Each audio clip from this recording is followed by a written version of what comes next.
Good morning my dear student. आज हम पढ़ते हैं कक्षा एकादश का व्यवसाय अध्ययन। आज का हमारा टॉपिक होगा आर्थिक क्रिया एवं अनार्थिक क्रिया में अंतर। मैंने आपको पिछले वीडियो में आर्थिक क्रिया के बारे में बताया था, है ना, और अनार्थिक क्रिया के बारे में बताया था। तो आज हम दोनों के बीच क्या अंतर है, मतलब दोनों में क्या डिफरेंस है, उसको जानने का हम क्या करेंगे, प्रयास करेंगे। ठीक है बच्चों, आइए वीडियो स्टार्ट करते हैं। तो जब भी अंतर रहता है, मतलब अंतर मतलब दोनों में डिफरेंस ज्ञात करना है। तो जब भी अंतर रहता है तो अंतर के लिए डायग्राम एक टेबल बनता है। इस टेबल के आधार पर आपको बताना होगा। आपके बुक में ये दिया हुआ है लेकिन टेबल में नहीं दिया हुआ है, तो मैं इसको टेबल में प्रेजेंटेशन करने का प्रयास कर रहा हूँ। इसके 3 कारण होते हैं। पहला अंतर का आधार आर्थिक क्रिया, दूसरा अनार्थिक क्रिया, है ना। तो अंतर का आधार मतलब होता है जो बेस, जिसमें क्या डिफरेंस है, उसे बोलते हैं अंतर का आधार। हमारा पहला अंतर का आधार है उद्देश्य। आर्थिक क्रिया का उद्देश्य लाभ या आय प्राप्त करना होता है। हमें पता है आर्थिक क्रिया का मुख्य उद्देश्य क्या होता है, आय प्राप्त करना, धन प्राप्त करना, है ना। तो आर्थिक क्रिया का उद्देश्य आय प्राप्त करना, और उसके जस्ट विपरीत होता है अनार्थिक क्रिया का उद्देश्य निर्लाभ या बिना लाभ प्राप्त करना होता है। तो कह सकते हैं आर्थिक क्रिया का उद्देश्य लाभ प्राप्त या आय प्राप्त करना होता है, और अनार्थिक क्रिया का उद्देश्य आय प्राप्त करना नहीं होता है। ठीक है बच्चों। दूसरा है आर्थिक मापदंड, है ना। दूसरा है आर्थिक मापदंड।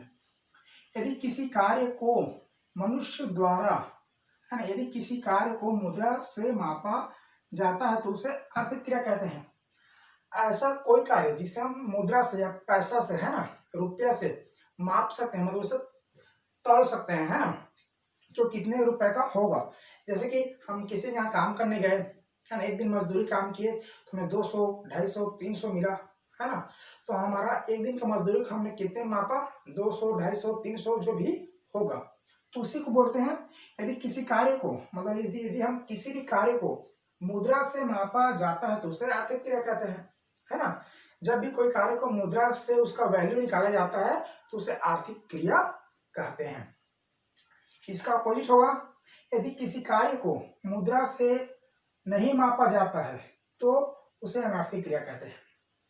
जैसे कि आपके घर में, आपके घर परिवार वाले रहते हैं, भाई बहन, है ना, आपके रिलेशन जो भी है, वो आपके लिए कुछ कार्य करते हैं, क्या उसे आप उसके बदले में उसे पैसा देते हो कि ले भैया आज मेरे लिए आप कितना काम किए। आप आपके पापा बोलते हो पापा आप मेरे लिए काम किए हो, ये लो आज का आपका फीस, देते हो क्या?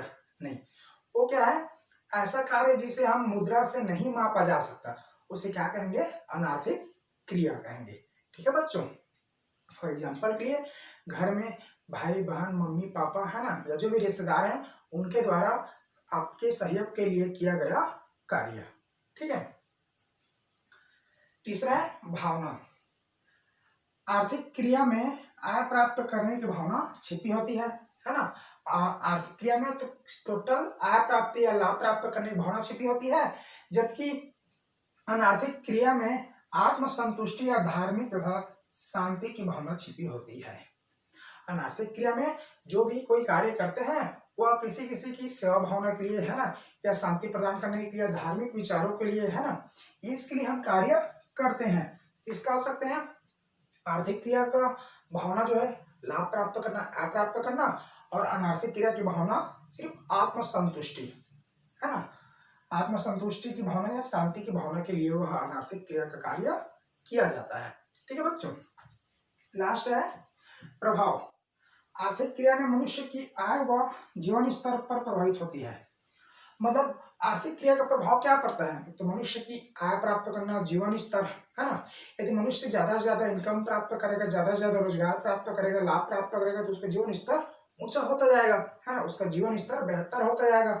तो उसकी आर्थिक क्रिया मनुष्य की आय जीवन स्तर को प्रभावित करती है, और अनार्थिक क्रिया में मनुष्य की चरित्र सम्मान को प्रभावित करती है। अनार्थिक क्रिया में हमें पता है कि हम कोई भी कार्य करते हैं उसके बाद हमें उसके फलस्वरूप हमें आय प्राप्त नहीं होता, हमें क्या मिलता है, मान सम्मान प्रतिष्ठा, है ना, ये सब बढ़ता है।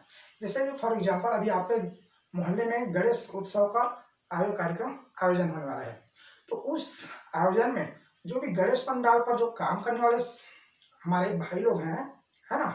वो लोग काम करते हैं काम करते हैं तो काम करने के बाद में अधिक पैसा थोड़ी मांगते हैं आपसे।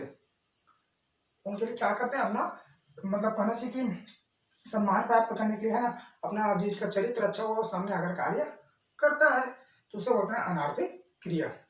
तो ये कुछ आर्थिक और अनार्थिक क्रिया में अंतर था, इसको आपको कॉपी नोट डाउन करना होगा और इसे आपको याद भी करना होगा। ओके बच्चों, थैंक यू।